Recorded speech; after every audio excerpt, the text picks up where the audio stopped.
Alors, on est rendu 85. Je pense qu'on a pas mal atteint, hein. À 90, je pense qu'on va avoir quasiment du 100% là, de représentation étudiante. Fait que c'est déjà pas pire.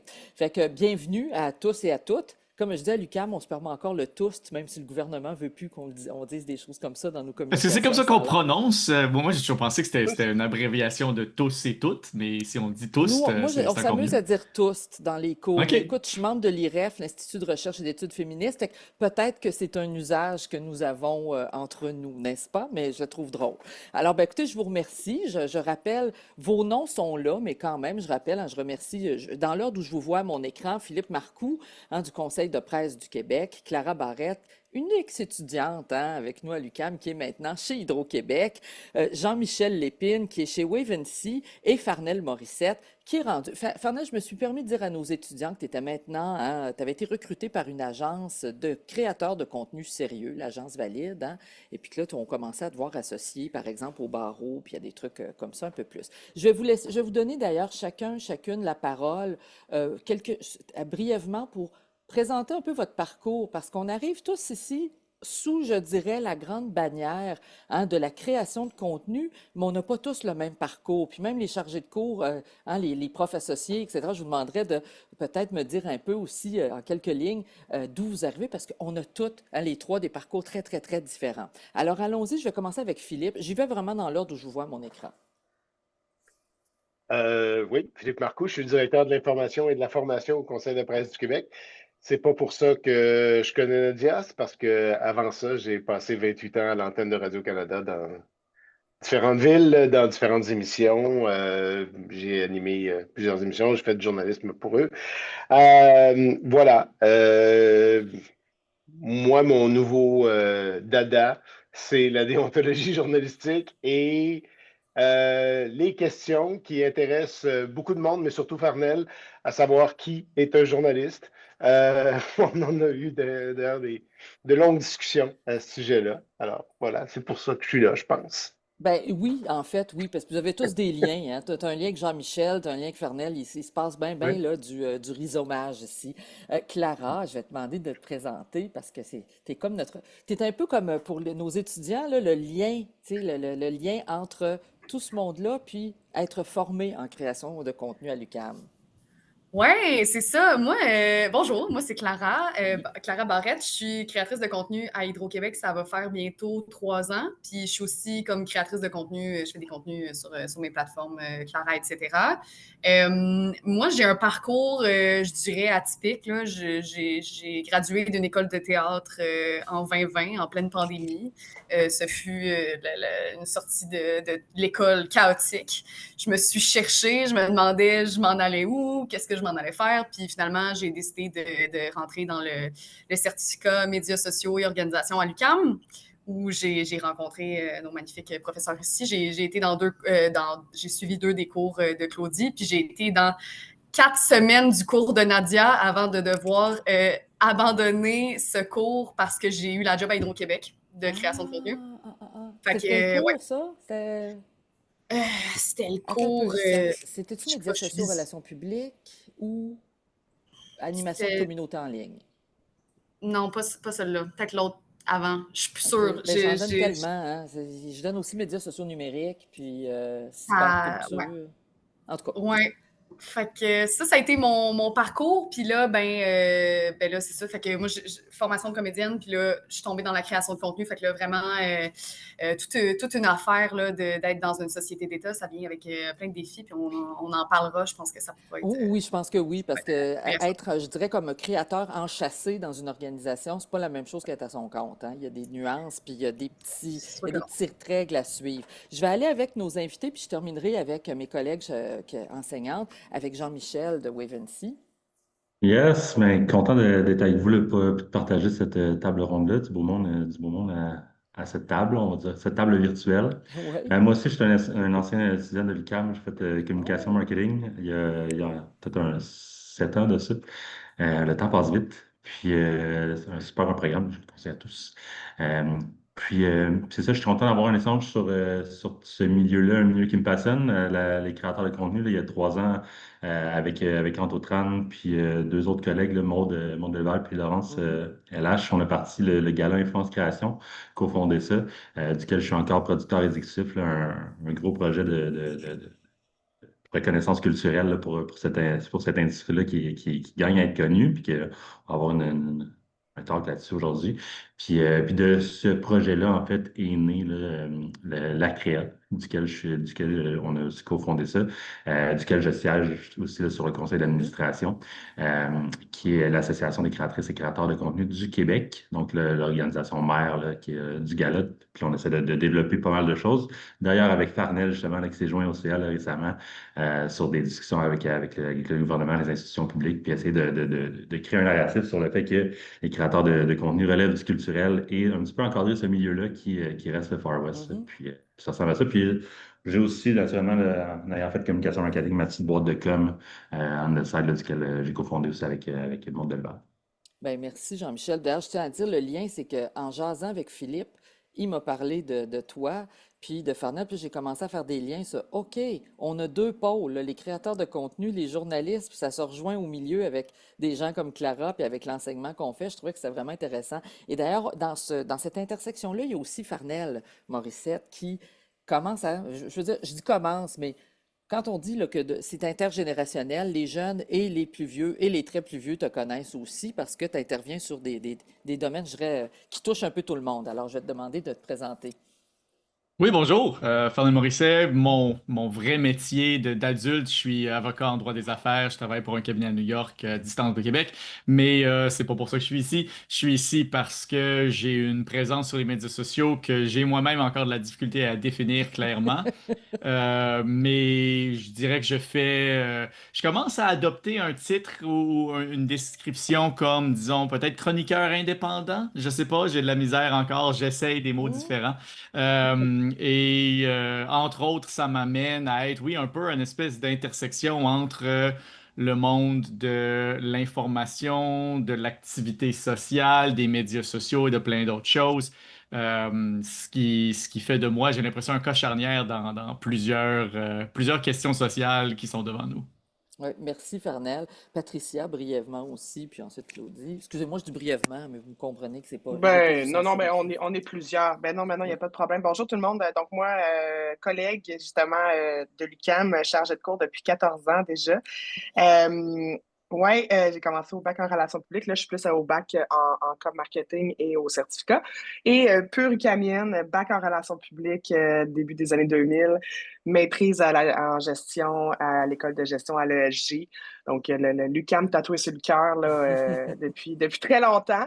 Puis, j'ai ma firme aussi, PF Communication, en marketing numérique. Donc, je baigne là-dedans au quotidien, la création de contenu, le marketing et tous ces termes-là, justement, qu'on a des fois un peu de la misère à mettre des étiquettes, là. Puis bon, donc voilà, j'étais super intéressée, Nadia, quand tu nous as proposé cette table ronde-là, je savais que ce serait super pertinent, là. Déjà, avec tout ce beau monde-là, ça va être une belle heure et demie. Merci, Claudie. Salut! Moi, j'ai un Salut. bac en dollars, une maîtrise en communication socio-numérique. Je suis en train de faire un doctorat en études culturelles et médias socio-numériques et je prévois un post-doc quelque part en information et communication pour étudier la reconnaissance et la légitimité des créateurs de contenu en ligne. À part de ça, j'ai travaillé dans tous les domaines du web. J'ai travaillé en pub web, j'ai travaillé en création de contenu web, puis je suis créatrice de contenu pas à mon compte parce que je suis pas rémunérée, mais depuis 4 mois, fait que j'en fais l'expérience terrain. Voilà! Bon, ben écoutez, je vais terminer par moi. Moi, je suis un peu comme Patricia, hein, ça fait, j'avais pas vu ça quand tu as dit 14 ans. J'ai dit, ben moi, j'ai commencé en 2013. Fait que ça commence à faire 12 ans que je suis chargée de cours. Ouais. J'arrivais d'un background très mixte, hein. J'ai fait un bac en littérature, j'ai fait une maîtrise en histoire de l'art, j'ai étudié au HEC en gestion. Et tout d'un coup, sur le tard, je me suis piqué de faire un doctorat en communication. Côté travail, moi, j'ai été beaucoup en relations publiques aussi, hein. J'ai été porte-parole pour la ville de Montréal. Souvent, les journalistes comme Philippe m'ont connu un peu plus à cette époque-là. J'ai été porte-parole pour Via Rail aussi. Et j'ai aussi, croyez-le ou non, été chargée de projet pour faire des sites web et des trucs comme ça. Mon blog est plus vieux qu'à peu près tous les étudiants ici. J'ai commencé à bloguer en 2002, imaginez-vous donc. Et j'ai toujours été quelqu'un qui essayait tout un peu parce que je trouvais ça le fun. Fait que, tu sais, coder Python, faire des spreads de data. J'essaie tout ça dans ma thèse d'ailleurs. Si vous allez voir ça, j'ai datafié ma propre identité numérique, puis je l'ai remixé dans GPT-2, imaginez-vous donc à l'époque, le grand-papa, l'arrière-grand-papa même de ChatGPT. Fait que je suis un peu de maniaque de techno, mais je suis aussi quelqu'un qui a fait beaucoup de médias. J'ai été chroniqueur au blog Triplex, j'ai écrit pour voir à une certaine époque à Québec, j'ai été au Wolf Post, à toutes sortes de places finalement comme ça, et j'ai continué à faire des chroniques, j'en ai même fait dans l'émission de Philippe l'année dernière. T'es parti à ce moment-là, puis je me suis retrouvée avec ton autre animateur, animatrice, mais c'est ça, fait que j'ai fait beaucoup de choses comme ça, je m'intéresse à ça, je suis rendue sur Substack comme Claudie, comme beaucoup de monde, parce que là on sent que c'est là qu'il faut expérimenter. Puis j'aime ça observer tout ce qui se passe. Puis j'ai toujours été fascinée quand les blogs ont commencé par, tu sais, comment ça transforme les relations publiques. Fait que là, c'est un peu ça aussi hein, qu'on va se dire parce que vous êtes tous dans ça. Parce qu'on est dans, je dirais, une perspective, là, j'enchaîne, là, mais j'ai fini avec moi, là, je suis en train de commencer la table ronde. On est dans une perspective, hein, dans les premiers cours avec mes étudiants, on se disait, on est hein, toujours entre informer, divertir ou persuader, hein, un peu, tu sais, je dirais des grands thèmes des relations publiques, mais aussi d'un certain journalisme. Et en création de contenu, ça s'applique aussi. Hein. Puis des fois, on est dans l'information, mais on est dans une information qui vise le divertissement. Des fois, les étudiants vont me dire, ouais, mais est-ce que c'est de la persuasion ou du divertissement? Hein, ça fait un peu partie de la ligne éditoriale qu'on peut avoir comme créateur de contenu. Puis j'aimerais justement qu'on aborde un peu ça, parce que ces catégories-là, je ne les ai pas inventées, c'est Michel Sabat là, que j'ai fait lire, qui est en marketing, d'ailleurs un autre UQAMien, hein, du côté de l'école de gestion, qui en a discuté. Puis est-ce que vous considérez, hein, parce que là, on a des gens qui sont du côté du journalisme, de la création de contenu, on a une créatrice de contenu, mais en organisation. Est-ce que ces rôles s'appliquent seulement, parce que c'était sur la création éditoriale, aux créateurs de contenu, mais on n'a pas plusieurs intersections justement entre le journalisme et la création de contenu quand on parle de ces trois, je dirais, ces trois, puis c'est même pas des pôles, là, ces trois stages-là, si on veut, de l'information. Qui a le goût de se lancer là-dessus? J'ai le goût, peut-être, je vois Farnell sourire. Farnell, est-ce que tu penses que tu es dans l'information, le divertissement ou hein, justement la persuasion? Probablement un mélange de tout ça. Pendant longtemps, avant que je commence à penser un peu plus sérieusement à ce genre de choses-là, j'avais un peu l'impression que le monde des nouvelles, le monde de l'information relevait de la grande catégorie du divertissement parce que c'est pas du travail qu'on fait pour se nourrir, c'est pas un essentiel à la vie. Mais j'arrive de plus en plus à la façon de voir les choses où l'information, c'est un besoin en soi à même titre que se nourrir et se vêtir. Euh, et oui, je pense que je suis dans l'information. Une chose que je constate aussi, c'est qu'il y a eu quand même un changement important dans la façon qu'on s'informe, peut-être un changement générationnel où avant l'information, s'informer, c'était un geste actif. On posait un geste pour s'informer. On allait lire un journal, on allait lire, tu sais, c'était un choix conscient. Je vais faire un geste qui va m'informer. Maintenant, j'ai l'impression que la façon particulièrement que les gens reçoivent le genre d'informations dans lequel moi je baigne, c'est pas un choix conscient. Il y a personne qui ouvre TikTok ou Instagram puis se met à scroller en se disant je fais le choix actif de m'informer. C'est plus je veux m'occuper l'esprit pendant quelques instants et je vais recevoir ce que l'algorithme va me donner. Alors, est-ce que ces distinctions-là existent encore vraiment? Je, je pense que oui, mais je pense pas qu'il existe de façon aussi claire, puis la division entre ces différentes catégories-là n'existe pas de la même façon. Alors, je réponds de façon un peu... c'est une réponse de politicien, là, je le réalise. C'est un peu oui à tout et c'est un peu non à tout aussi, puis ça dépend de ce que vous voulez dire. Mais je pense qu'on frappe justement le point qu'on n'a pas présentement on n'est pas dans une réalité où on a des définitions, des catégories très claires encore. Alors, je ne sais pas. Puis il y a peut-être aussi, Farnell, je relance la chose, puis les autres voudront peut-être embarquer, il y a peut-être aussi une superposition qui se fait. On parlait tout à l'heure d'Anto Tran. Quand Anto a vu qu'il se passait, par exemple, aux États-Unis, un style de communication qui mélangeait, genre, l'information, là, tu sais, vraiment la nouvelle, avec de la création de contenu, puis un autre type de, je dirais, de divertissement, hein, pour retenir l'attention. Tu le pratiques toi-même hein, quand tu nous fais une recette en parlant de quelque chose d'important. c'est comme hein, l'activation, j'allais dire, de différentes régions du cerveau en même temps qui se passent. En fait, là, on n'est pas juste dans une catégorie, il y a une superposition. J'aurais envie de demander à Philippe, justement, toi, quand tu compares ça, est-ce que tu les vois séparés ou tu as l'impression qu'on est aussi un petit peu plus là, dans un mouvement transitoire en ce moment, là? Ben, je ferai une autre division. Vas-y. Je suis d'accord avec le constat de Farnell qu'à une époque, on s'informait, on voulait s'informer, on lisait un journal. Maintenant, c'est l'information. Tu sais, avant, on cherchait l'information, maintenant, c'est l'information qui nous trouve. Mhm. Mais là, on parle de consommation Ouais. de l'information, pas de distribution, pas de production de l'information. Fait que chez les consommateurs, il y a un mélange total entre persuasion, information, divertissement. C'est clair. Ils ont, en fait, ils savent pas trop ce qu'ils cherchent. Ils cherchent du divertissement, en tout cas, s'occuper d'esprit, là, pour reprendre l'expression de Farnell. Puis, à un moment donné, il y a de tout ça qui rentre. Il y a de la persuasion, il y a de l'information et il y a surtout du divertissement. En tout cas, c'est ça qu'ils cherchent. Mais pour le créateur ou en tout cas la personne qui produit le message, pour, Mhm. Mhm. globalement, ben, là, c'est une question d'intention. Qu'est-ce que vous cherchez à faire? Pardon, mauvais rhume, mauvais timing. Qu'est-ce que vous cherchez à faire? Puis, probablement qu'on cherche à faire un peu de tout ça, mais c'est surtout les deux catégories, information et divertissement, qui ont tendance à, oui, se fusionner avec le changement de mise en récit. Mais personnellement, je trouve ça juste intéressant. Bon, quand vous rentrez dans l'aspect persuasion, là, vous commencez à moins plaire aux spécialistes en déontologie journalistique que je suis.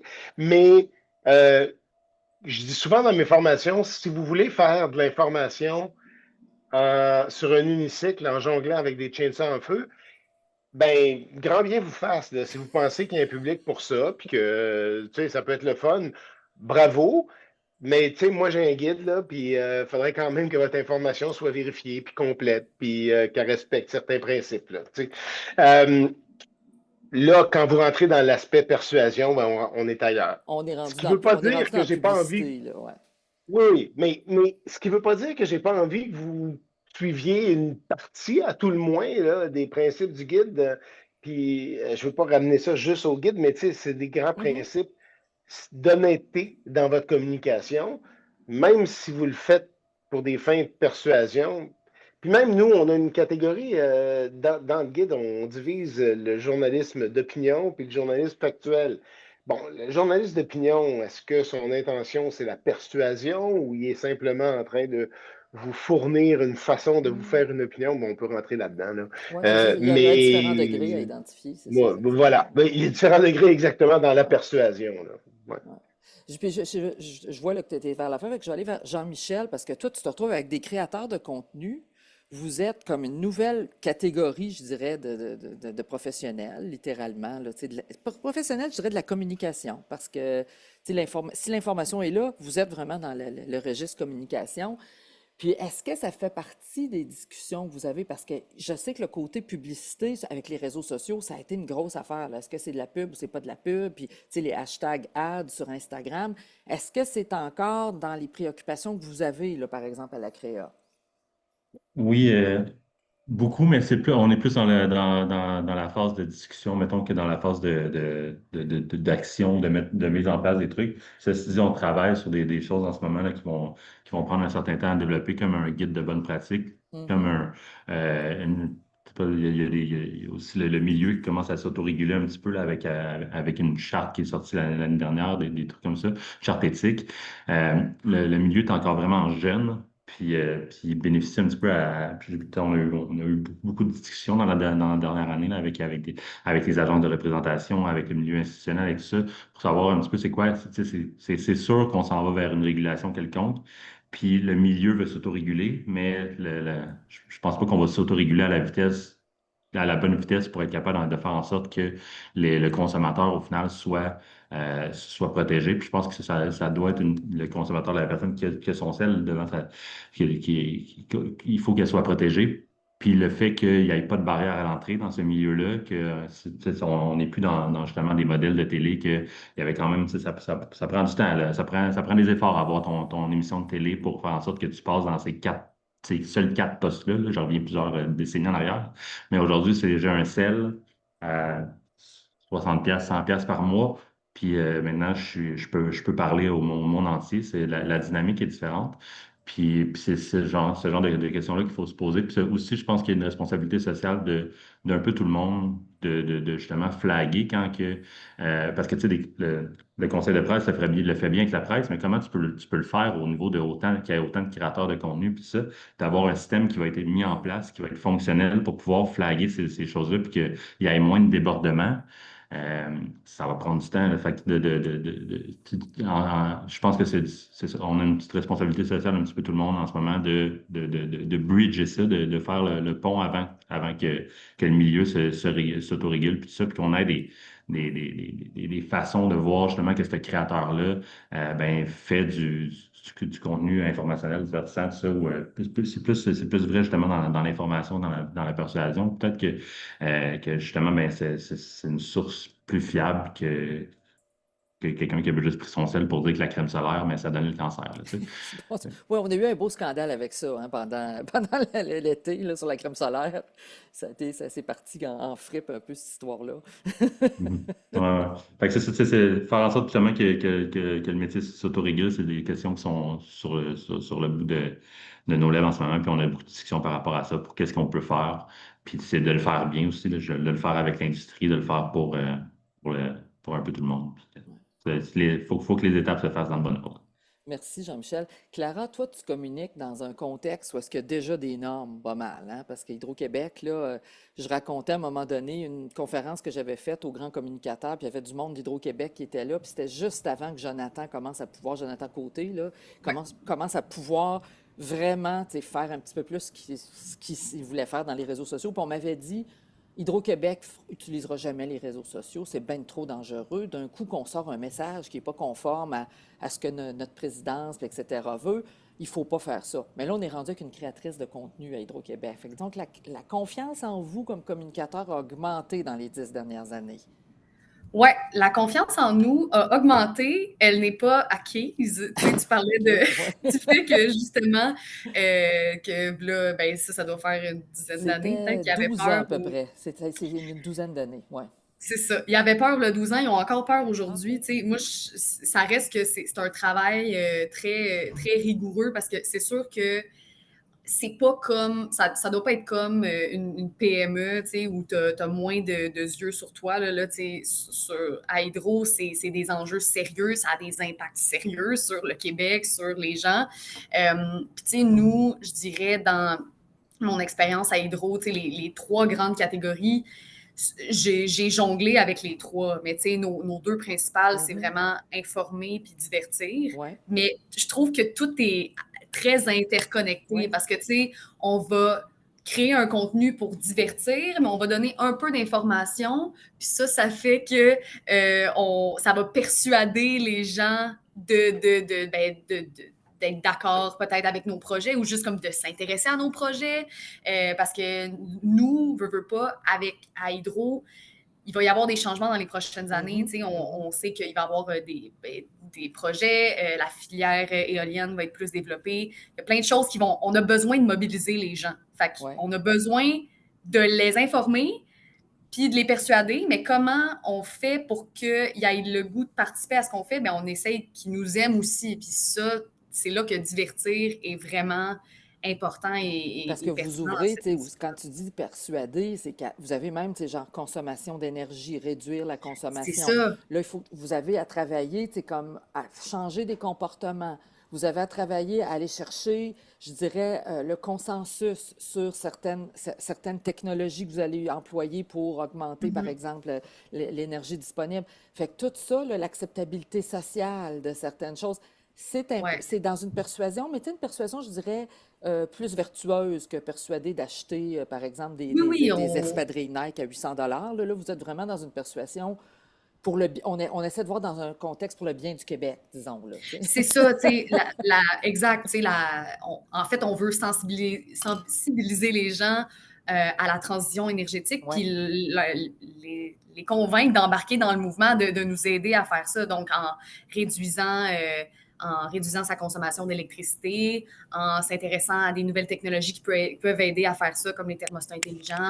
Mais aussi, c'est ça, en étant prêt puis informé quand il va y avoir des projets de ligne ou quand ça va nécessiter justement de la consultation citoyenne pour différents projets. Tu sais, tout ça, là, tous ces Ouais. projets-là, ça se fait pas tout seul. Puis on veut que les gens comprennent pourquoi on le fait, puis qu'il y ait le goût aussi qu'on Ouais, ouais, soit ouais.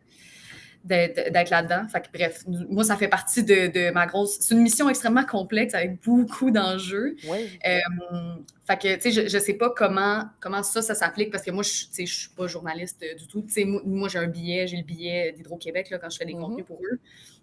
Fait que je sais pas comment eux, ça se traduit, là, les trois grandes catégories. J'imagine qu'il doit y avoir un peu moins de persuasion, justement, dans le milieu du journalisme. Mais nous, on jongle un peu avec ça. Puis pas tous les mêmes contenus, pas tous les contenus ont les mêmes objectifs. Ça dépend vraiment de à quel stade on est. Puis nous autres, on essaie de parler à tout le monde en même temps, ce qui est comme infaisable. C'est une mais on communication. essaie. Puis, en fait, c'est pour ça que vous êtes arrivé avec des communicateurs comme toi, qui est un peu, je dirais, comme généraliste, là, puis qui a un côté même artiste.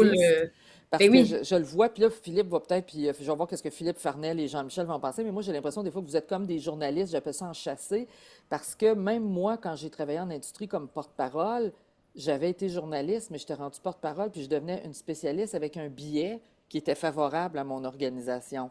Fait que là, je pouvais pas, tu sais, dire à Hydro-Québec qu'ils pourrait changer les prix ou je sais pas quoi, parce que il fallait que je communique, tu sais, genre une ligne. Il y avait une ligne d'organisation, puis ça fait... Fait que tu es un peu comme, je dirais, une journaliste, mais qui a, tu sais, qui a comme un Il y a une billet. part de... Parce que moi, je ne vais pas mettre mon opinion à moi dans ces contenus-là. Là. C'est les lignes d'entreprise, puis tout ça, c'est vérifié, puis tout ça. On parlait de la peur de dire une mauvaise information. Ouais. Elle est présente à chaque contenu que je fais. C'est vérifié, c'est approuvé, tout ça. On s'assure d'être le plus solide possible, puis factuel, puis donner juste assez d'informations, mais pas trop, pas faire peur. Ben, dans le fond, je te dirais, tu es comme une relationniste de 2025, à quelque part. Parce que quand j'étais relationniste, là, j'avais ce que j'appelais des lignes de presse. On s'assoyait avec le juridique, on s'assoyait avec la présidence, on notait les choses. Et là, tu sais, puis Philippe me connaissait à cette époque-là, j'avais la réputation que je ne sortais pas de mes lignes de presse. Autant je suis quelqu'un qui sort de tout maintenant, vous le saurez, là, je donne mon opinion surtout. Je ne pouvais pas le faire. Puis c'est un peu quand j'ai parlé avec Jonathan, puis je parle avec toi, je vois la même chose. Et là, je le dis pour nos étudiants, les 86 qui sont là, qui nous écoutent, là, si vous allez travailler en organisation, c'est ça, l'opinion personnelle. Puis les journalistes pourraient dire la même chose parce qu'ils essaient aussi de rester toujours équilibrés puis de ne pas présenter ça. On ne peut pas, là, parce que la ligne est là et il faut la maintenir. Puis d'ailleurs, je m'en ai... Oui, vas-y. Je vais juste conclure là-dessus. Ouais. Il y a une petite part d'opinion personnelle, mettons, que moi, j'ai pu mettre. C'est dans le choix des sujets puis dans comment on les traite. Puis c'est aussi tu sais, quand tu as des causes qui tiennent à cœur puis que tu as envie que... Tu sais, mettons, par exemple, là, ça fait comme 2 ou 3 ans, je pense. À La Fierté, on faisait pas de grosses vidéos, whatever, tu sais. Puis moi, c'est un enjeu qui est important pour moi, le soutien à la communauté. Puis j'ai comme... Je suis allée à la bataille pour qu'on en parle plus ou qu'on fasse plus un event de ça quand c'est le temps, genre sur nos réseaux sociaux. Oui, je me souviens, vous êtes sortis, puis c'était une des premières fois, puis on se demandait si c'était la nouvelle équipe, puis tout ça. Les mamères comme moi qui regardent ce que les organisations font, là, on se disait, c'est la nouvelle équipe qui a amené ça, coudonc, tu sais? C'est moi. Ben, on le sait, sachez-le, c'est Clara. Non, mais il y a plein de gens pour qui c'était important aussi, mais tu sais, dans moi, j'étais l'organisation, comme, je suis sûre. quand est-ce qu'on fait ça? Je veux le faire. Il y a plein de monde qui sont fiers probablement de travailler chez Hydro-Québec, qui étaient super contents que vous preniez cette posture-là. Puis d'ailleurs, là, c'est drôle parce que tu m'amènes justement au prochain sujet, parce que je me disais, vous avez là, vous êtes les quatre un peu dans des postures différentes, puis en même temps, je trouve que c'est vraiment les mêmes questions qui sont en train d'être sollicitées, parce que là, avec le tout numérique, comme on appelle ça, des journaux imprimés, il en reste comment? Là, il reste pas grand-chose. Les revues, c'est pareil. Puis on sait que tôt ou tard, ça va disparaître. Il nous reste quelques résistants comme Le Devoir, puis la presse, ça fait longtemps qu'ils sont passés à un format tablette. Et là, donc, en ayant tout dans le numérique, ça fait que vous vous croisez tous dans la façon, hein, que ce soit les journalistes, que ce soit les créateurs de contenu, que ce soit Hydro-Québec, puis les grandes organisations, les sociétés d'État, tout le monde est sur les mêmes plateformes en train de parler de ce qu'ils veulent promouvoir, de ce qu'ils veulent, mettre de l'avant. Et c'est là, des fois, qu'arrive un croisement. Fait que là, vos différentes professions, quand je disais que Clara est un peu de journaliste interne, Farnell fait, je dirais, une communication qui est de l'information où il essaie de garder une posture qui est genre, je suis en droit, j'ai telle formation, etc. Donc, rester quand même tout en étant engageant. Comment est-ce qu'on peut voir les buts et les résultats finalement de ça? Hein? Comment est-ce qu'on peut les différencier? Excusez, je ne suis pas claire, là. Je vais me prendre une gorgée d'eau et je vais reformuler. En fait, c'est que comme quand on veut valoriser nos contenus, tu sais, Philippe, je vais prendre l'exemple qu'on se disait, vous avez présentement la presse, bon, parce que les journalistes ne peuvent plus exposer leur travail directement par des liens sur Facebook, hein, merci C18, etc. On est pris avec ça. Mais là, on voit que la presse, je vais donner un exemple concret, commence à faire des vidéos, mais ce sont les journalistes eux-mêmes qui deviennent des créateurs de contenu, qui disent « Hey, savez-vous de quoi on parle cette semaine? On est allé rencontrer des tradwives, puis on a fait un grand article là-dessus en 3 volets que vous allez pouvoir lire. » C'est de la création de contenu, ça, là, à quelque part, mais fondé Oui. sur un métier d'information. Oui, vas-y, Philippe, là, je pense que là, tu viens de comprendre Ben, c'est de la Oui. création de contenu, mais là, il est où le problème, là? Il n'y a pas de Je pense que... problème. C'est ça, c'est que les limites s'effritent justement entre ça parce que pour beaucoup de gens, RAD, il y a plein de gens qui n'ont jamais compris c'était Radio-Canada, hein, chez nos jeunes interlocuteurs. Là, quand je leur dis RAD, c'est Oui. Radio-Canada, ils ne comprenaient pas parce qu'ils voient un média qui leur parle comme ils sont habitués de se faire parler. Puis la limite entre qu'est-ce qu'un média puis qu'est-ce que de la création de contenu n'est plus tout à fait là, finalement. Elle n'est pas là, en fait, du tout, là, avec le numérique. Oui, ben, parce que les médias dits traditionnels, là, Mm. bien que ce soit une catégorie un peu bâtarde, là, Ouais. mais enfin, les médias dits traditionnels, ils cherchent une solution pour ben, faire partie de cet écosystème-là que tu décrivais très bien Ouais. en disant, ben là, on est tous à la même place. Bon, puis il y en a qui attirent plus, ou en tout cas de plus en plus, d'auditeurs, en tout cas, peu importe, là, mais Ouais. alors à ce moment-là, ben, ils se disent faut qu'on essaye de jouer dans dans ce jeu-là. C'est pas simple, hein? Parce que à chaque fois qu'on s'adapte, bon, de toute façon, on n'est jamais aussi bon que les pionniers qui ont créé le milieu en Ouais. question. Puis ensuite, à chaque fois qu'on s'est adapté à quelque chose, il y a quelqu'un pour nous dire ah oui, mais ça, c'est ringard, là, tu sais, TikTok, c'est dépassé, on passe à d'autres choses. Nous autres, on est rendu sur whatever.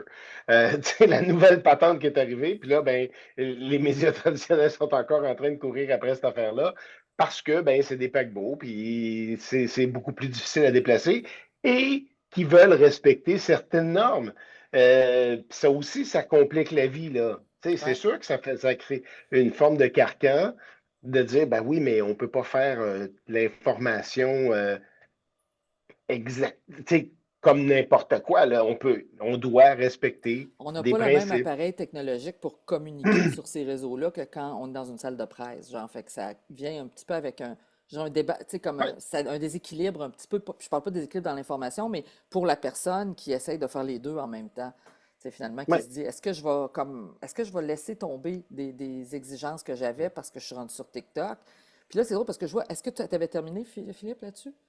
Ben, je voulais juste mentionner que tu disais qu'il n'y avait plus de journaux papier, là, Ouais, c'est vrai, évidemment, mais je dis ça de même, là. Je ne sais pas si quelqu'un ouais, avait une idée, là, mais moi, je pense qu'il y aurait un marché pour ça. Moi, je dis ça de même, là.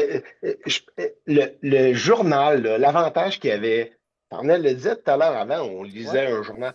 L'avantage qu'il y avait, c'est qu'il était omniprésent. On n'avait pas besoin d'aller le Il chercher. traînait, il Et était là. quand j'ai appris récemment que que le Métro, là, le journal Métro faisait un retour, là, mais qui était juste en ligne, Ouais. je me suis dit, ah non, non, il faut que vous veniez en papier dans le métro. Là, vous allez pouvoir avoir quelque chose de différent. Je ne sais pas, peu importe votre contenu. En tout Ben, cas, il y a au niveau encore de la des livres, distribution, hein. Il y a encore des livres il papier, y a encore Philippe. des Ça montre livres, que les puis gens aiment cette absorption-là dans un il y a contenu des autre. journaux locaux qui ne Ouais. vivraient pas s'ils n'étaient pas en papier. Fait qu'il y a quelque chose là. Il n'y a pas juste le web dans la vie. Il n'y En a tout pas cas. juste. Je vais aller à Farnell parce que là, à Farnell, lui, c'est vraiment. Farnell, t'es un phénomène, je dirais.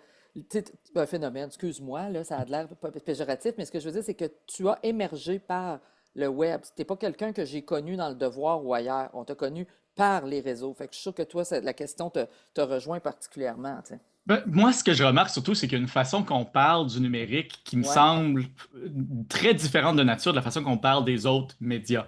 Comme tu sais, ce que tu as dit, par exemple, où bon, ben, tout le monde essaie de s'attirer l'attention par le numérique, tout est rendu numérique. Il y a du divertissement, de l'information, de la publicité, de la persuasion. En 1950, Radio-Canada, la télé faisait tout ça aussi, là. Oui. Mhm. En 1950, je veux dire, les gens se battaient pour l'attention sur les canaux de télé. Maintenant, c'est sur le numérique.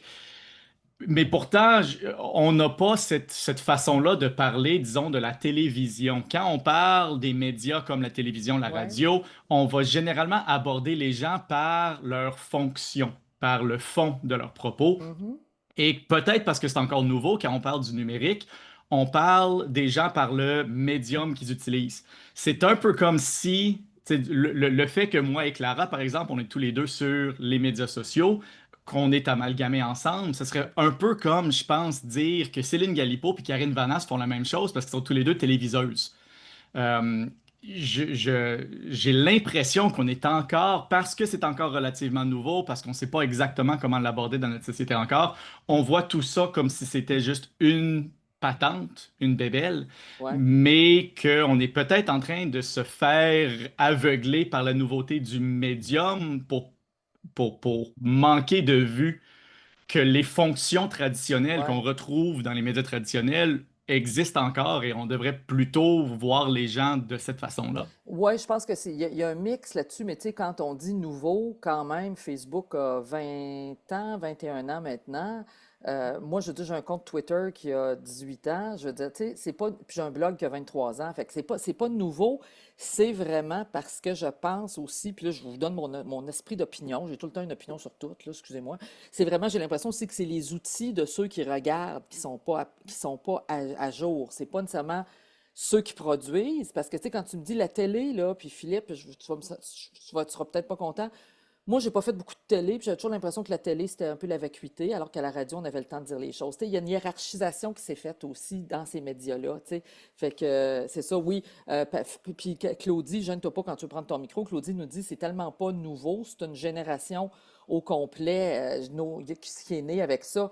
Tu Mhm. Mais sais, je pense que tu sais, quand on parle du numérique, ouais. ce qui est nouveau, c'est le vidéo vertical en continu, en scrolling. Je suis d'accord que C'est Facebook existait il y a l'accélération. 20 ans. Si on veut parler d'accélération, c'est entre le blog que tu allais chercher par un fil RSS qui était long à aller trouver. Maintenant, comme on le dit, à cause des algorithmes puis des plateformes, le contenu te trouve et le contenu il est fait, il est vertical parce qu'il est extrêmement vite à produire, à consommer aussi. Excuse-moi, Philippe, veux-tu compléter là-dessus? Puis Farnell, vous Ben, pouvez je, me je pogner, voulais là, juste dire gênez-vous pas. que Farnell a parfaitement raison, là. Ce que je veux dire, c'est qu'on est Ouais, on mélange la patente qu'on utilise pour consommer le contenu puis le ouais. contenu. Je veux dire, moi, de toute façon, je ne sais pas pour vous, là, mais moi, je regarde jamais la télévision grâce aux oreilles, aux antennes, aux oreilles de Hum, lapin hum, là, hum. que je mets sur ma télé. Là. Je veux dire, moi, j'écoute la télévision à cause de mon Apple TV, là, tu sais, Ouais. puis bon, tout part. Fait que c'est du web, ça, là, parce que ça je passe par ce canal-là. Ben, alors, tout est sur le web. Bon, on peut arrêter de parler de faire la nuance entre les Non, non, il n'y médias en a plus de numériques nuance, et c'est ça. les autres. Il n'y en a plus Mhm. d'autres choses que des médias numériques, là. Même la télé programmée, Ben, Elix, c'est de apparemment, la de moins en télé, moins de gens écoutent. c'est plus de la télé linéaire, là. Quand tu es dans un Elix, tu syntonises à partir de ton téléphone, ton poste de télé. Et On voilà. n'est plus là, tu sais. Non, non. Alors, bon. Puis, est-ce qu'il y a une énorme différence entre un podcast et une émission de radio? Bon, il y en a une qui est en direct, mais là, il y a des podcasts en direct, là. Fait que, C'est. Ouais. voilà. Bon. Alors, c'est pas. Non, faut qu'on regarde le contenu. Faut qu'on regarde ce que les gens Ce qui est font. Faut qu'on dedans. Ouais. regarde euh, comment ils font, puis la qualité de ce qu'ils font. Puis là, ben, je reviens à la difficulté que tu identifiais plus tôt. Comment est-ce qu'on sait à qui faire confiance à travers tout ça? C'est donc, on est dans la Euh, littératie là, de l'auditoire plus que dans l'autre oui, bord, là, si on veut. oui, Puis, oui, ouais. ben, parce que malheureusement, il n'y a pas de saut de qualité, là. Je veux dire, nous, il y a de plus en plus de médias qui peuvent s'afficher comme étant membres du conseil de presse. Bon, c'est sympathique, là, mais c'est pas un absolu, puis c'est pas si visible que ça. Faut que Mais les non. gens fassent l'exercice. Et il n'est pas simple. Il n'est pas simple, l'exercice, parce qu'il y a beaucoup de monde qui fournit beaucoup d'informations. Dans la plupart des cas, je pense qu'ils le font de bonne foi, de façon honnête. Mais il n'y a pas de façon de prouver ça au monde, là. Non, puis c'est un peu difficile, hein, parce que je vois des fois, tu sais, je suis tout le monde, puis je vois des fois les difficultés même de présenter un contenu qui se veut informatif et qui est fait sur de bonnes sources, puis ça ne plaît pas aux gens, ils peuvent aussi bien décider que c'est pas très bon. Jean-Michel et Clara, là, vous êtes du côté plus, je dirais, vraiment, tu sais, où est-ce que vous êtes comme, ben, par défaut, on se trouve à faire des fois un petit peu de journalisme, mais c'est pas notre base première. Jean-Michel, les créateurs de contenu sont de plus en plus, je dirais, mobilisés aussi comme porte-parole de marque, etc., à la télé. Ou est-ce qu'on voit encore cette distinction-là, ou pour vous, c'est genre, on est rendu vraiment juste dans les médias en ligne, puis les médias de masse, là, de l'autre siècle, comme on pourrait dire, c'est plus notre préoccupation. Est-ce qu'on voit quelle distinction, pardon? Est-ce que vous la faites, la distinction? Parce que je sais que pour des créateurs de contenu, des fois, d'être vu même à la télé ou d'être entendu à la radio, ça va faire monter des fois leur popularité auprès d'un public qui ne les voit pas. Ça, il y a encore un petit peu cette distinction-là. Mais est-ce que vous en tenez compte, tu sais, dans ce que vous faites en ce moment avec la créa et tout ça?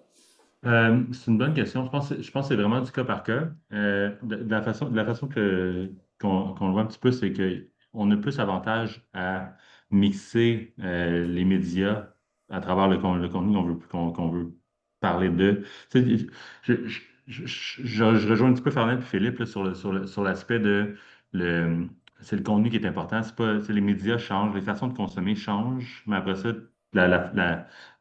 on communique un petit peu de la même façon. C'est par voix, c'est par écrit, c'est par vidéo. Fait que après ça, les médias, ils changent. On n'a plus le même Facebook qu'on avait il y a 20 ans, on n'a plus le même Facebook qu'on avait il y a 5 ans, on n'a plus les mêmes Non. algos, tout va extrêmement vite. Fait que je vais paraphraser une phrase de Farnell qui m'est restée dans un balado qui est passé récemment, mais on juge plus sur les libellés que sur le contenu un petit peu. Je te paraphrase vraiment beaucoup, là, Farnell, là-dessus, mais c'est un petit peu ça de moins un petit peu regarder le libellé, puis de vraiment regarder le contenu. Je pense que c'est là qu'on gagne. Puis pour bandir un petit peu sur ta question aussi, Nadia, Oui, vas-y. il y a vraiment de plus en plus de créateurs de contenu qui s'en vont du côté de ce terme-là qu'on va utiliser, qui est médias traditionnels. Et il y a de plus en plus de personnes des médias traditionnels, des métiers d'art, un humoriste, un chanteur, qui vont aller justement vers les réseaux sociaux parce que c'est une excellente porte d'entrée pour de la notoriété, puis c'est une excellente porte d'entrée pour se commercialiser, hein, pour essayer de faire de ton art un métier. Puis, euh, en s'entraidant un petit peu tout, puis tu sais, il y a eu cette phase-là qui je pense est moins vraie, là, peut-être récemment, mais il y a 2, 3 ans, j'ai entendu plusieurs animateurs radio un petit peu bâcher sur les créateurs de contenu Ouais, puis les influenceurs. Puis c'est normal, tu sais, tout ce qu'ils voient, c'est Les les scandales, débordements, ben ouais, ouais. puis les Sunwing de ce monde, puis on se base là-dessus pour juger. Puis c'est un petit peu ça, tu sais, qu'on veut faire avec le gala, c'est pas c'est pas du monde qui vont avoir du contenu vide, qui vont être reconnus pour pour avoir fait du contenu qui fait un bonne œuvre sociale, dépendamment des critères. Faut qu'un gala ait une réglementation claire, puis des critères clairs. Ce qu'on essaie d'avoir, de un petit peu voir qu'est-ce qui se fait dans les autres milieux. On a parlé à la Disque, on a parlé au Gémeaux, on a parlé à d'autres galas aussi, genre Dynastie, tout ça, d'essayer de voir un petit peu qu'est-ce qu'on peut mettre comme critère pour faire en sorte que mes top 5 nommés, puis mon gagnant, mais ça fasse du sens au niveau du contenu qu'il fait pour qu'il informe bien, il divertisse bien, ou peu importe, puis qu'il y ait un processus aussi de jury qui juge selon des critères, puis d'essayer de rendre quelque chose de subjectif le plus objectif Ouais, possible commencer à avoir pour tu sais, faire.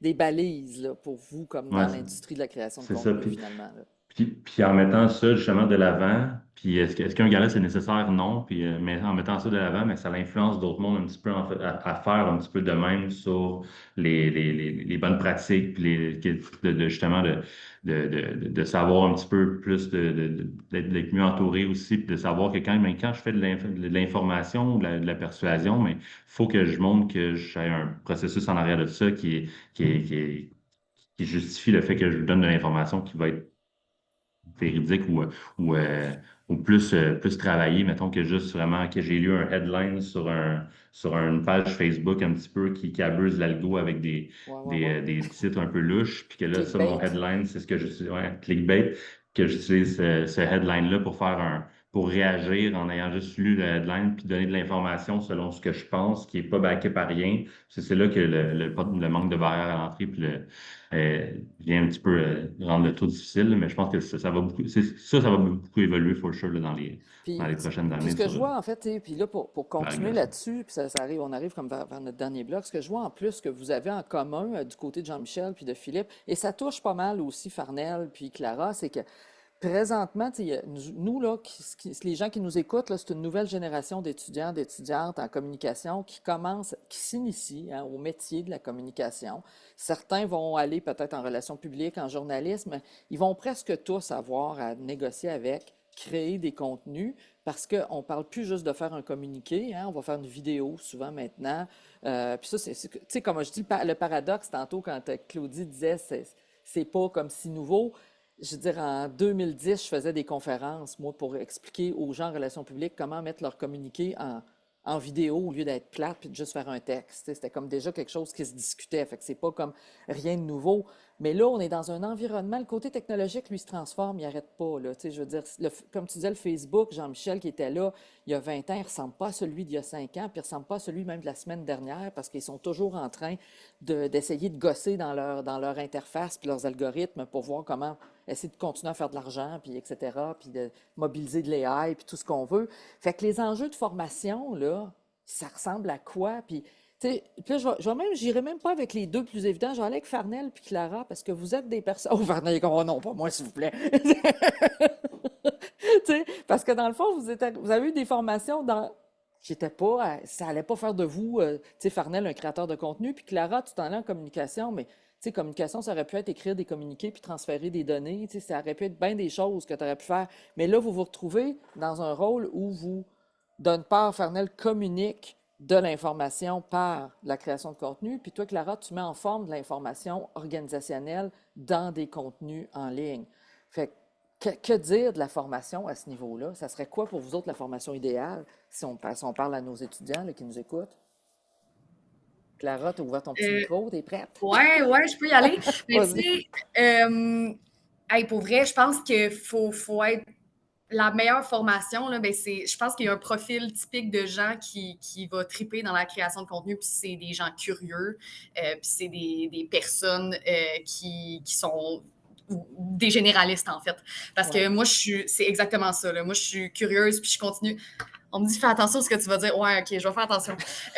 Ouais, mais c'est ça, c'est vraiment un mélange de tout ça, là, parce que ça évolue tellement rapidement que faut vraiment aimer se tenir au fait. Il faut vraiment aimer ça, puis aimer faire un petit peu de tout. Là. Moi, c'est ça, j'ai une formation de comédienne avant, fait que la partie devant la caméra, c'était déjà bon de mon côté, mais il y a tout le reste, là, comme il faut vérifier ses sources d'informations, ça, c'est un gros enjeu Ouais. important que comme tout le monde fait ça aussi, puis à Hydro, on fait ça beaucoup. Mhm. On voit beaucoup de fausseté, il y a du clickbait, parfois, faut travailler beaucoup son sens critique, je pense, pour pouvoir faire, ben, pas pour pouvoir faire ça, mais pour faire ça. Ben oui. Faut être le créateur de contenu parfait là, dans ma tête. Là. Sens critique, Ben, notion. ce que tu nous mets, c'est que juste communiquer bien, c'est pas juste ça, là. Tu as tout le côté, justement, Non, vérifier, mettre en ça. forme, tu sais, l'information, dans le fond aussi, là.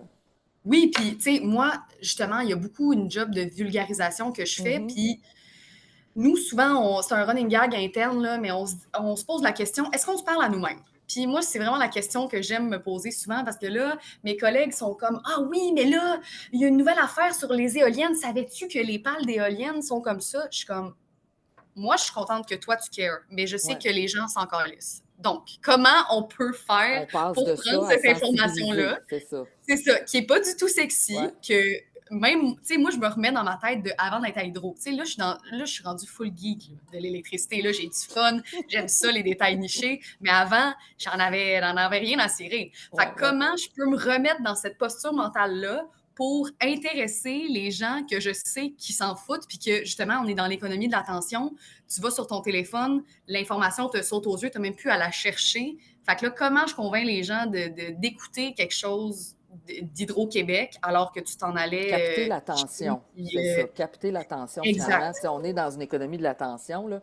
Hey, Claudie, je vais te donner la parole. Je garde mes écouteurs, puis je fais sortir ce chien-là qui est en train de vous péter une crise en live, là. Fait que, excusez-moi. Vas-y, Claudie, je t'écoute. Ah, tout le monde t'écoute. Vas-y, ma chère. Les écouteurs. Oui, mes écouteurs me suivent. Ça va bien, juste même si tu ne me voyais plus. Ouais. Je m'en allais juste dire par rapport à ce que tu dis, Clara, puis par rapport à ce que vous avez raconté dans le premier bloc, je peux peut-être offrir aux créateurs de contenu puis aux gens qui ont cet enjeu-là de devoir transmettre de l'information en ligne un terme parce qu'on cherche à entendre le nom pour ce que vous faites, puis dans les faits, en culture, ça s'appelle la médiation. On n'entend vraiment pas très bien à cause de l'autre micro qui est ouvert, fait qu'on entend glisser. Ouais. C'est moi, ça? C'est moi qui vous a fait ça? Oui, Nadia, si tu pourrais fermer ton Oui. micro, ça nous Tu aide. n'as pas fermé ton micro. Repars ça, Claudie, du début. Non, c'est que c'était par rapport à ce que tu viens juste de dire, puis ce que vous avez raconté au premier bloc, puis je sais que c'est un enjeu de réfléchir à c'est quoi que ça fait, c'est quoi l'action, c'est quoi le titre d'un créateur de contenu qui transmet de l'information, puis de la chronique, puis de la pédagogie en ligne. En culture, ce que vous faites, c'est de la médiation. Vous êtes des médiateurs. Vous prenez de l'information à l'origine, vous la médiatisez via un support qui est le numérique, parce que le numérique, c'est un support, c'est ça que c'est. Et vous la transmettez de manière digeste à des gens qui n'étaient pas en mesure de la comprendre au départ. C'est ça que les médiateurs culturels font dans les musées, c'est ça que les médiateurs culturels font dans les maisons de la culture. Ce que vous faites, ben, je devrais dire nous, parce que c'est aussi l'enseignement puis de la pédagogie, c'est aussi une forme de médiation. Fait que si vous aviez à vous poser la question, je vous lance cette piste-là, peut-être n'êtes-vous pas des vulgarisateurs, des créateurs de contenu? Oui, à la base, tout le monde est créateur de contenu qui publie du contenu en ligne. Tout le monde est influenceur aussi. Peut-être que ce que les gens font qui ont à transmettre de l'information de manière digeste, c'est de la médiation. C'est tout. Mais là-dessus, je trouve ça intéressant ce que tu dis, Claudie, parce que je suis obligé de me battre souvent avec le terme journaliste, là, qui est journaliste, puis tout ça. Bon, bien entendu, on a notre définition au conseil de presse pour l'autre partie de notre travail, parce que bon, il y a une grande partie qui est la promotion de l'information de qualité, mais évidemment, on reçoit des plaintes, là. Alors, bon, contre qui on peut recevoir une plainte? On est obligé d'avoir notre définition parce que sinon, on va recevoir des plaintes contre tout le monde, là. À un moment donné, on a reçu une plainte et on l'a rejeté, soit dit en passant, contre le prion en église. Je ne sais pas si vous le savez, en tout cas, voilà. Mais c'est des médiateurs. Alors, ils transmettent de Est-ce qu'il y a pas de l'information. persuasion ou... Non, on n'a pas décidé que c'était des journalistes. Bon. Mais c'est vrai qu'on on se prend les pieds dans des débats sémantiques souvent. Puis, encore une fois, c'est important là, que la Fédération professionnelle des journalistes du Québec ait sa définition, puis n'accepte pas n'importe qui comme membre, puis que nous, on n'accepte pas n'importe quelle plainte contre n'importe qui. On n'a pas la même définition, on ne fait pas la même chose, tout ça. Ouais. Ça, je comprends que c'est important. Mais ce qui est vraiment important, c'est que l'information qui est disponible pour le public soit de qualité. Ouais. Alors, par qui elle est fournie, puis est-ce qu'on peut avoir le badge journaliste, là, à un moment donné, si le public s'informe là, ben, tu sais, si le public s'informe chez Farnell, ben,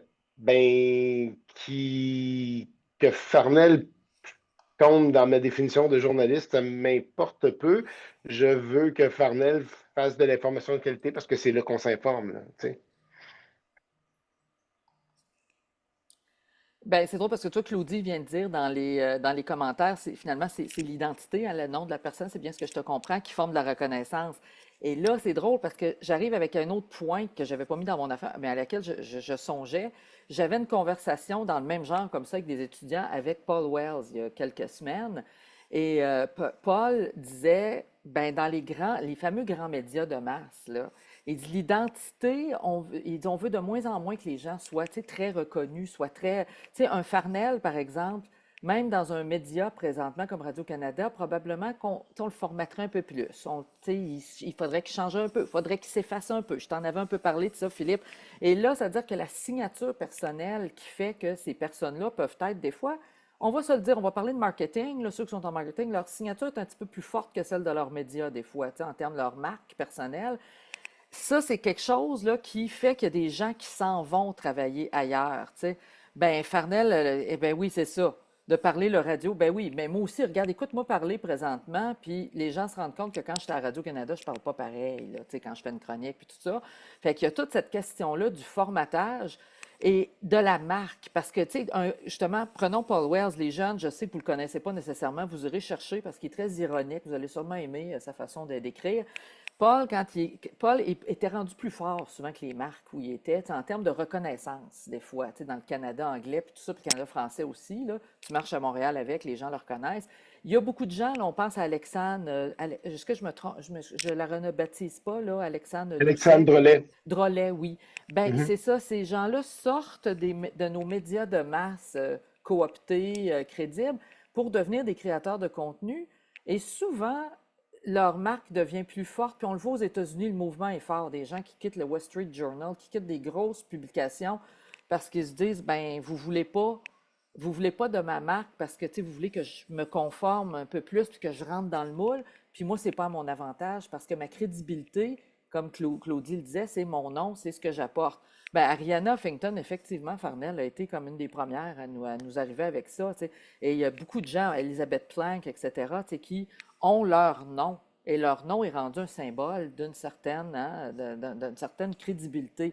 Fait que ça vient pas aussi, ça, je dirais, brouiller tout ça parce que tu retires quelqu'un d'un média, puis il devient comme encore plus populaire avec son Substack, puis son TikTok, puis toutes ses affaires. Je pense que ça dit quelque chose sur la transformation aussi, puis l'importance que la création de contenu va prendre. En fait, dans ça. Farnell, je suis sûr que ça se peut pas que tu n'aies pas quelque chose à me dire là-dessus. Oh, Clairement, là, mais si tu permets, Nadia, ouais. ce qui est ironique là-dedans, c'est qu'ils ont quand même bâti la marque, puis Paul le premier, là, ils ont Oui. bâti la marque dans les médias traditionnels.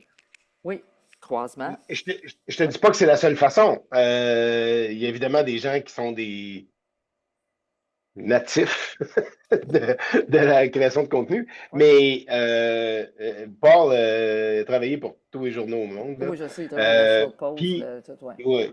Ouais, bon, et il était au McLean, c'était très longtemps. Très longtemps. Puis à un moment donné, il décide donc, ben, j'en ai assez, je m'en vais au Substack. Je fais mon Substack, puis là, ben, ça a l'air de super bien fonctionner pour lui, bravo. Mais c'est ça, il est parti avec une marque déjà établie et il en a fait quelque chose de plus dans cet univers-là. Est-ce que Alexandre va réussir à tirer son épingle du jeu à travers tout ça? Je lui souhaite, mais elle a bâti son nom, minimum de sa réputation, avec Radio-Canada. Et puis après ça, elle passe à une autre étape. C'est quand même ironique que ça prenne encore, dans plusieurs cas, Mais les médias traditionnels pour bâtir un nom. Je te dirais même que les gens qui sont. Tu sais, moi, quand j'étais blogueuse, là, mon blog, j'ai pas commencé journaliste, j'ai commencé blogueuse. Et c'est quand je bloguais puis quand on m'appelait à la radio pour parler de ce que j'avais écrit sur mon blog, qui était un blog autogéré, que je suis devenue comme plus connue puis que j'ai commencé à faire des chroniques. Fait que, tu sais, il y a l'inverse aussi. Et je pense au nombre de fois où je vois Farnell dans les médias, puis t'es pas un produit des médias, Farnell, là. T'arrives pas des médias, tu sais. Ouais, moi, ma pensée là-dessus, puis là, vous allez me trouver super arrogant, puis je veux tout de suite vous C'est ce dire, que c'est tu pas quelque veux, chose que je vas-y. dis avec fierté, c'est quelque chose que je dis avec peur. Euh, C'est vraiment super arrogant ce que tu dis Ouais. là. En tout cas, ouais, je le sais. voilà, Mais, tu- Tellement tu sais, arrogant. Vous commencez à vous amuser un petit peu trop, je trouve, là. on s'aime bien tous. Je me fais souvent inviter et j'ai assez vite réalisé qu'une des raisons que je me fais inviter dans les médias, c'est parce qu'ils veulent attirer mon clout, mon crowd. Ce qui est, je veux dire, c'est correct. Mais plus précisément, tu sais, je réalise que, puis c'est la partie qui va sonner arrogante, moi, tout seul dans le coin là de mon appartement, je fais régulièrement des capsules de 2 à 3 minutes qui vont aller chercher du 200, 300, 400 000 vues. Mhm, mhm. Ça, c'est des chiffres qui rivalisent le téléjournal actuellement. Et le téléjournal, c'est une équipe de professionnels qui ont passé leur vie à s'entraîner par vocation, par croyance profonde que c'est important de le faire, Ouais, avec un c'est ça. énorme budget, tout un appui, tout ça. Et moi, de mon côté, je suis quelqu'un qui fait ça dans son temps libre avec un budget de zéro.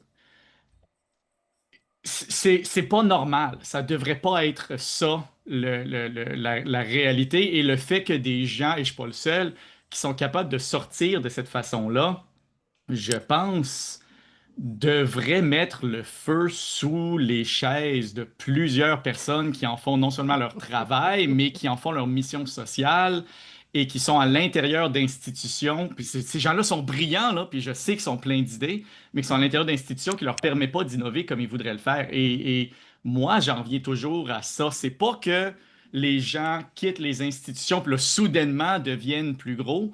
C'est pas que ça demande pas une espèce de connaissance. Je suis pas un hyper génie savant non plus.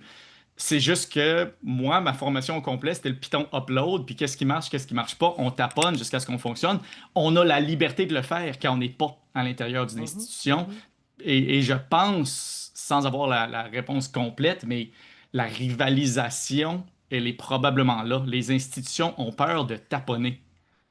Je pense que c'est quand même intéressant parce que, comme je te dis, on l'a vu à l'époque des blogs, c'est ce que tu dis là. Les journalistes ont commencé à essayer de bloguer, puis pas toujours avec autant de succès que les blogueurs qui étaient déjà là. Fait que ça a été aussi une rivalité. Là, Clara, je vois que tu voulais aussi embarquer là-dessus. Vas-y, ma Oui, chère. oui, oui.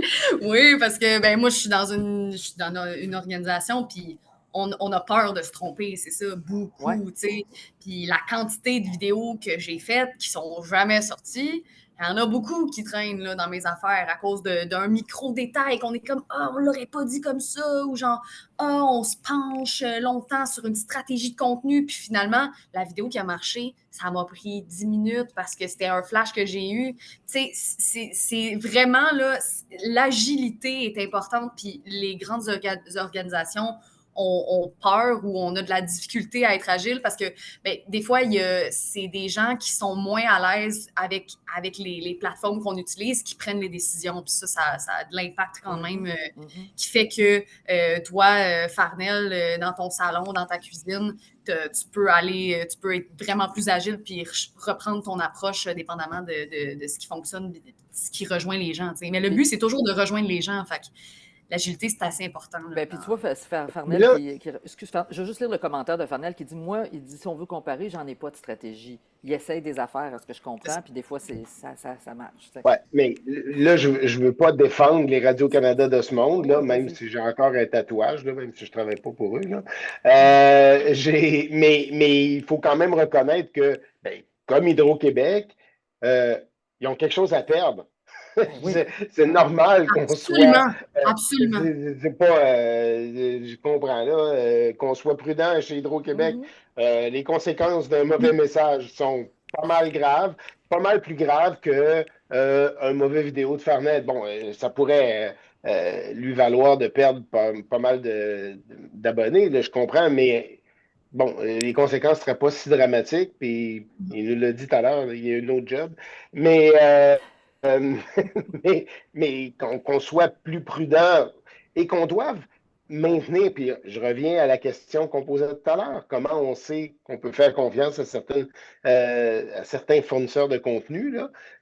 Ben, Radio-Canada veut maintenir sa réputation pour qu'on continue à Ouais. leur faire confiance. C'est vrai pour la presse, puis c'est vrai pour le devoir. Là. C'est pas que c'est fait à Radio-Canada, mais c'est vrai que les risques sont plus grands à l'innovation. Ben, les risques sont plus grands parce que vous êtes des donneurs d'emploi aussi, tu sais, puis il y a Oui, l'idée oui. que tu sais, la réputation, la crédibilité qui a été fondée à Radio-Canada, puis Hydro-Québec, tu sais, comme société d'État commercial, tu sais, il y a comme une responsabilité qui est différente. Ça, c'est clair qu'on peut, tu sais, comme blogueur ou, tu sais, je pense à l'époque, puis maintenant comme TikToker, tout ça, oui, tu peux. Puis, je veux dire, ça arrive, là, des fois qu'on fait, on va publier quelque chose, puis on se fait ramasser sais, quand on est même à son compte, mais il y a pas 10 recherchistes qui vont peut-être avoir leur job sur la sellette, quelque chose comme ça, à cause tu sais, d'une bourde, admettons, ou que Farnell a été moins bien compris dans une vidéo. Fait que c'est sûr que ça encourage moins à essayer des choses et ça crée un écosystème un petit peu plus frileux parce que c'est ça. Il y a comme une réputation à défendre, tu sais. Mais au-delà de donner des emplois, le fait que ça soit de l'argent public ou de perdre notre Ouais. confiance en une société d'État, c'est immense, là, les répercussions potentielles de ça si on se trompe. High risk, high reward, ça. Fait que donc, je sais pas si c'est toi, Clara, qui répond aux commentaires, mais ça a fait en sorte de vraiment donner une belle visibilité à Hydro, là, sur qui est comme comique, witty, une bonne répartie, puis mais en contrepartie, si on franchissait la ligne, puis que là, ça commence à parler mal de ça, de perdre confiance en une société d'État, ça se rattrape mal, là, mettons. Ouais. Clara, tu veux. Ouais, ben, je suis d'accord que, tu sais, il y a des mécanismes en place aussi pour pas qu'on se trompe. Puis c'est vrai, il faut pas faire tout le temps confiance à la créatrice de contenu qui pense que c'est une bonne idée, là. Je pense qu'il faut y faire confiance plus souvent qu'on le fait, mais c'est vrai que j'ai pas tout le temps la science infuse là, de qu'est-ce qu'on devrait dire ou pas. Mais moi, mon inquiétude là-dedans, des fois, c'est que on est trop frileux parfois, puis pendant ce temps-là, alors que nous, on aurait pu sortir une information qui est pas 100% parfaite, mais qui est comme 95% là, ben, il y a d'autres personnes qui vont peut-être twister l'histoire puis qui vont prendre l'espace médiatique pour en parler, alors que nous, on est les experts de notre contenu. En fait, tu sais, c'est pas de donner une information pas véridique, mais c'est que des fois, on va me dire non parce qu'on me dit que mais ça prendrait ce détail-là de plus, mais je suis comme nous, on vulgarise, tu sais. Fait que oui, il y a des détails qui sont importants, mais il y en a qu'il faut accepter qui seront pas là, puis qu'on va bonifier en description, mettre des liens pour des sites web quand c'est possible. Voilà, c'est ça que je voulais ajouter là dans notre cas. Est-ce que vous voulez qu'on prenne est-ce qu'on veut regarder si on a des questions de la part des étudiants, s'il y en a qui ont le goût d'ajouter à ça? Fait que là, je m'adresse à vous. On est encore 80 participants. Si vous avez le goût, t'as peu, je vois Ryan ici qui met une réponse à Farnell. Ça, c'est un de mes étudiants, la transparence. Tu vois, Ryan et moi, on a souvent des discussions à la pause sur qu'est-ce qui est une stratégie, qu'est-ce qui n'en est pas. Puis là, je vois qu'ici, il dit à Farnell, la transparence, la spontanéité, l'authenticité est une stratégie, même si ce n'est pas fait exprès. Et c'est ça que certains publics recherchent dans leur consommation de nouvelles et d'opinions sur l'actualité. Il te suit, Ryan. Donc, c'est une opinion personnelle, mais on voit quand même que ça préoccupe déjà là, ceux qui sont là. Est-ce que, là, on avait justement Gabriel. Est-ce que j'ai une question de Gabriel? C'est ça que je vois? Claudie? Il me l'a envoyé en perso, j'ai dit de la poser. Vas-y. Ouais, mais Vas-y, tu peux. Gabriel. Ah, ça, c'est mon Gabriel. Je savais que tu allais parler, toi. ben, j'ai vraiment fait une grosse question, mais c'est vraiment plus une grosse question par rapport au futur, la génération alpha. Tu sais, nous, mais en fait, je vais la partager à tout le monde, je pense. Vas-y, Je pense que ça cher. va aller mieux, parce que je suis quand même une personne qui s'étale. Donc, est-ce qu'on voit vraiment un retour plus au... Ben, Claudie, elle a utilisé les mots in real life parce que pendant que vous étiez en train de parler, on était vraiment en train Vous étiez en de train de chatter, discuter. toi. Il me semblait que c'était rare. Tu parles. Non, je veux juste pour tout le monde. Gabriel est dans un de mes cours et Gabriel, tout ce que je dis, j'ai toujours comme Gabriel qui fait est-ce que je peux rajouter quelque chose, madame? Vas-y. Mais c'est parce que ça m'intéresse vraiment beaucoup parce que Ben j'ai connu un peu, je sais pas comment l'expliquer à du monde qui l'ont pas connu non plus. Pendant la pandémie, il y a eu un boom des TikTokers. Je sais pas si vous vous en souvenez, Pascal Deblois, Nabil Amraoui, ben, Nabil Queen, toutes ces personnes-là. Et je l'ai vécu, cette petite affaire-là. Et je suis une personne qui est très anxieuse dans la vie. Et la pandémie m'a permis de... Ben là, en ce moment, tu vois, je discute, je commence déjà à être un peu anxieux. Cette pandémie-là m'a permis d'écrire mes pensées, puis ensuite de les dire, mes blagues, tout ce que je pensais ou peu importe. Ça a fonctionné. J'ai eu quelques mille d'abonnés. Puis ensuite, là, on est revenu en vrai. Et puis là, moi, j'ai arrêté. Moi, c'était vraiment pas pour moi. Mais là, je veux savoir, la génération alpha qui est un peu stressée ou aussi anxieuse à parler en vrai, comme moi, qui est un peu... ben moi, je suis la génération Z. Est-ce que vous pensez que ces personnes-là vont devoir... ben, il va sûrement avoir un défi de communication, probablement. Mais est-ce que il va y avoir aussi un retour à je veux rencontrer du monde comme à l'Agora, comme on faisait, en romantique, on discute de vis-à-vis, puis est-ce qu'il va y avoir comme des applications, selon vous, qui vont proposer comme des chat rooms en live tout le temps, constamment, puis ça va vraiment devenir un. Tu sais, on peut maintenant, j'ai mes idées, je sais même pas comment les expliquer. Ouais. Est-ce qu'il y a quelqu'un qui a lu mon truc puis qui voudrait s'exprimer, Claudie? Claire ta Je question, sais Gabriel. Claire ta question. Je vais juste envoyer la plug ici, puis je vais me permettre de répondre rapido presto. Oh Tout ce- non, non, non, non, non, Claudie. Ben là, arrête, là. Il est full ton contenu. On assiste à une tendance de retour dans la. À chaque fois qu'on regarde les tendances en termes de création de contenu puis en termes d'attachement de marque depuis genre 4, 5, 6 ans, il y a toujours retour dans la vraie vie, mais ça s'est intensifié dans les dernières années. Moi, je suis d'avis que les gens vont commencer à se tanner d'Internet. Avec l'intelligence artificielle puis le deepfake généralisé puis accessible, on va arrêter de croire Internet, rapido presto. Mhm. Je pense que les gens commencent à se rendre compte qu'ils ne sont plus capables de développer de l'attachement sincère qui fait du bien et dont on a besoin. Et pour ça, il y a plein d'initiatives qui visent un retour dans la vraie vie. On pense à l'ancêtre des applications de rencontre, mais des applis comme TimeLeft, par exemple, qui existent juste pour créer des rendez-vous. Il y a des créateurs comme Fanel, par exemple, qui organisent des classes en personne en ayant cette idée-là derrière la tête de rapprocher les gens physiquement dans le même espace. Moi, je pense que c'est essentiel. Puis oui, c'est une tendance qu'on remarque.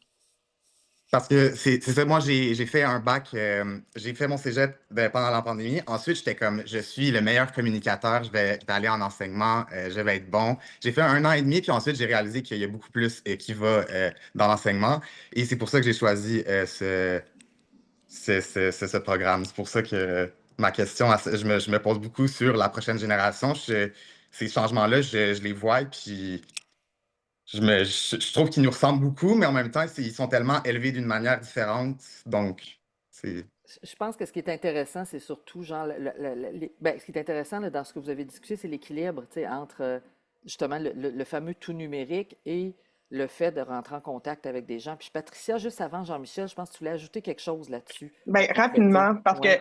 que, ouais, ben, rapidement, c'est parce que la génération alpha, c'est mes enfants. Moi, mes enfants sont nés en 2017-2019. Mhm. Et tantôt, je parlais des journaux papier. Et nous, on a sur la table toujours le Canada français. On est à Saint-Jean-sur-Richelieu, puis on a la OK. chance d'avoir encore un média papier.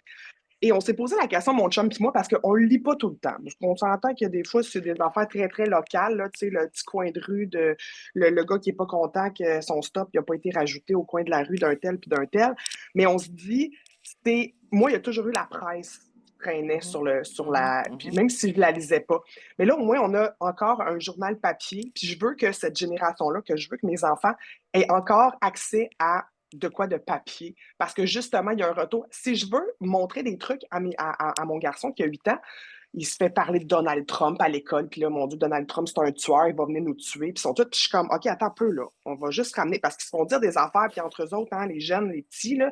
Et là, juste comme, attends, on va ramener, on va revenir les deux pieds sur terre, puis juste, OK, comment qu'on s'informe? Puis d'avoir un journal encore papier. Fait qu'on s'est dit, on continue, ça coûte 100$ par année. On peut même pas s'abonner en ligne, il faut appeler la petite madame au téléphone pour donner notre numéro de. Je dis petite madame, petit monsieur, là, excusez, c'est pas fin. Faut encore appeler pour donner notre numéro de carte de crédit. Mais je dis, moi, tant que ça va exister, il va y avoir un journal papier qui va être sur ma table. Peu importe, pour que mes enfants puissent voir puis toucher à ça, puis voir qu'il y a de l'information, c'est pas juste numérique. Je voulais juste faire un peu un petit parallèle, parce que j'aimais ça, Gabriel, que tu parles de cette génération-là, parce qu'on est déjà en train de la former, cette génération-là. C'est des enfants de 8-10 ans, fait qu'ils sont déjà et Mais plus, là. c'est ça que je trouve fantastique. Je pense que t'es millénial, mais est-ce que tes enfants Ben, vont. moi, je suis née en 86, fait que je pense que je suis une. T'es Ouais. une Y. Une Ouais. Y, une Y, hein, Mais- genre Ouais, limite 40 ans. XY, Est-ce ouais. que tes Ouais. enfants, les enfants vont être capables de se souvenir que leur maman a fait cet effort-là? C'est ça qui J'espère. fait un peu peur, un tout petit peu, parce que j'aime le papier, j'adore le papier. Puis je me dis, mais vu qu'on a vu ce changement-là, moi, j'ai vu ma mère dire, je vais jamais utiliser l'IA, je vais jamais utiliser. Puis là, elle commence à l'utiliser. Ben oui, c'est sûr. Ben oui. Fait que c'est plus. On va C'est aller à tout, merci. on va aller à Jean-Michel. Merci beaucoup, Gabriel. On va aller à Jean-Michel qui voulait aussi faire un commentaire. Ouais, je vais faire ça rapidement, mais c'est vraiment une bonne question, Gabriel. C'est vraiment un sujet qui me passionne. Moi aussi, parti ça pour faire quoi? Ce que tu viens de dire, moi, je viens d'avoir un enfant il y a 2 mois. Puis c'est quelque chose c'est des choses que je suis plus sensible à. Puis là, on pourrait faire 1 heure là-dessus aussi, mais dans l'histoire des dizaines et des dizaines de dernières générations, il y a tout le temps entre une génération et sa précédente ou les 2 précédentes, un contrebalancier qui s'installe. Fait que là, en ce moment, on est sensible à ça. Patricia était sensible à ça. Moi, je suis pas sensible à ça. Mes amis me parlent de ça. On est sensible au fait que le temps d'écran, ben, il y a une commission là-dessus. Il y a eu des études de plus en plus là-dessus. C'est un petit peu nocif puis le même constat peut être fait dans les 10 dernières années, il y a eu beaucoup d'études sur le fait que l'alcool a des effets nocifs sur le cerveau. Qu'est-ce qui se passe avec Gen Z? Moins de consommation d'alcool. On s'informe sur la réalité d'une génération, de la génération d'après, puis la génération qui a des enfants, ben, va former sa relève, si on veut, un petit peu comme ça. Puis ça me fascine ce sujet-là, je pense qu'on pourrait en parler longuement, mais cet aspect-là, c'est sûr qu'il y a un retour sur le fait de revenir à moins d'écran, à plus de reconnecter à la nature. On le voit que depuis 2019, ben, c'est sûr qu'il y a eu la pandémie là-dedans, mais qu'il y a un retour à la campagne. On le voit dans des études qui sont sorties récemment pour l'année 2024, qu'il y a de plus en plus de jeunes qui demandent des jouets physiques. Puis tout ça, tout ça, ça va être des trends qui grandissent à la hausse. Puis je suis sûr que dans 5-10 ans, on a des discussions là-dessus que ça va être wow. C'est comme mais chaque génération aussi a ses problèmes. Puis la génération d'après, ça va être d'autres choses. Puis il va y avoir, puis il va y en avoir des problèmes là-dedans qui vont faire partie des méthodes de communication puis les technologies pendant ces générations-là. Puis on avance en tant que société, puis on laisse la société un petit peu mieux qu'elle était, la génération d'après. Puis on espère, en tout cas. Merci Jean-Michel. On a une dernière question d'une étudiante, d'Anneli, qui nous revient sur l'idée, là, on disait, bon, les médias traditionnels, il y avait ce site particulier qui avait un encadrement qui permettait justement de filtrer qui est bon, qui n'est pas bon, quelle information est correcte, puis qui demandait un certain niveau de formation, de professionnalisme. Puis elle me dit, bien, maintenant que tout le monde peut créer, comment est-ce qu'on garde l'essence de ce professionnalisme-là? Ça pourrait être comme notre question de fermeture. Farnell? Ouais, ça, c'est quelque chose qui m'anime beaucoup. Moi, j'ai pas il y a personne qui va me reprendre si je fais quelque chose de pas correct. Il y a personne qui peut me renvoyer. Il y a personne qui peut fermer mon compte. Moi, mon code de déontologie, c'est est-ce que je suis capable de dormir ce soir et ce que j'ai fait aujourd'hui. Ce qui fonctionne pour moi parce que je me connais. Mais c'est pas la même chose que les institutions journalistiques. Sauf que c'est pas comme si les codes de déontologie puis les normes et pratiques journalistiques sont arrivés du jour au lendemain avec l'invention de la presse à imprimer.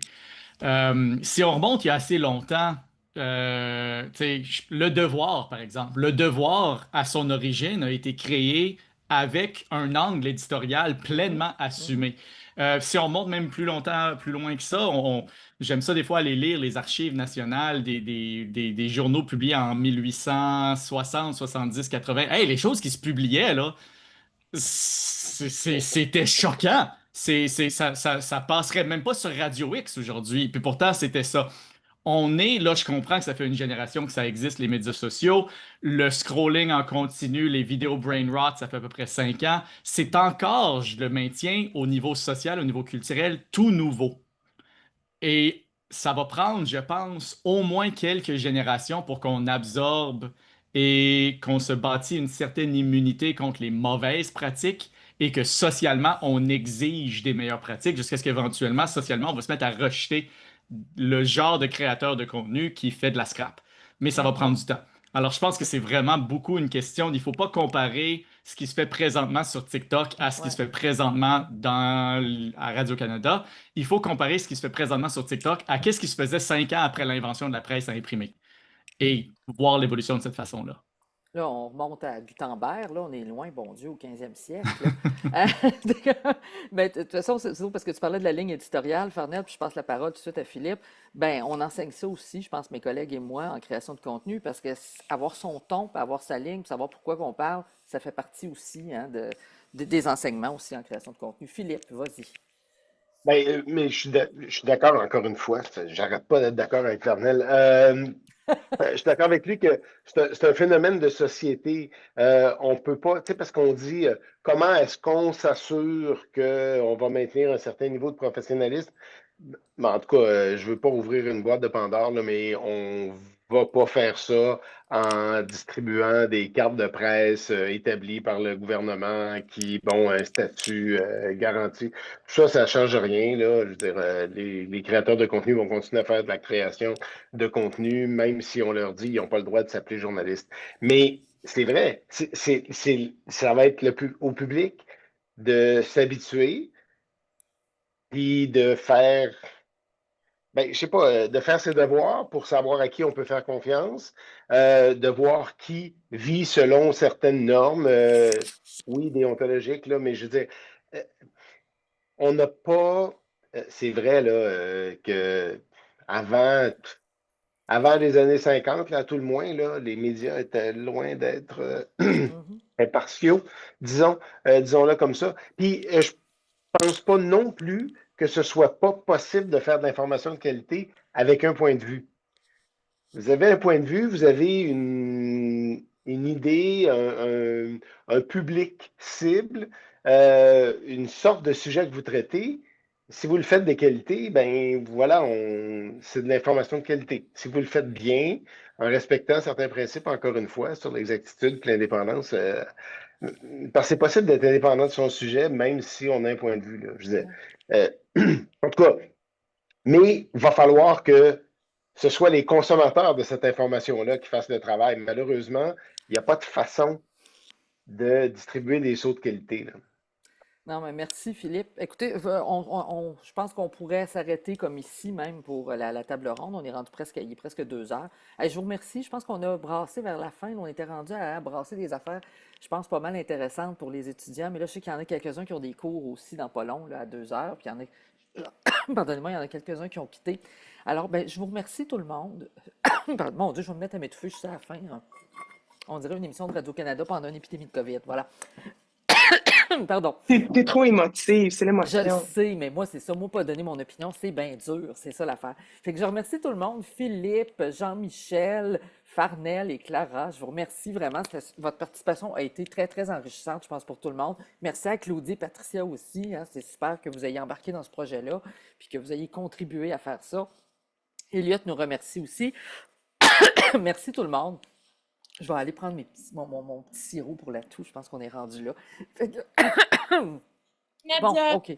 Merci tout le monde. Alors, on se souhaite une bonne fin de journée, puis on se revoit bientôt. Bye bye.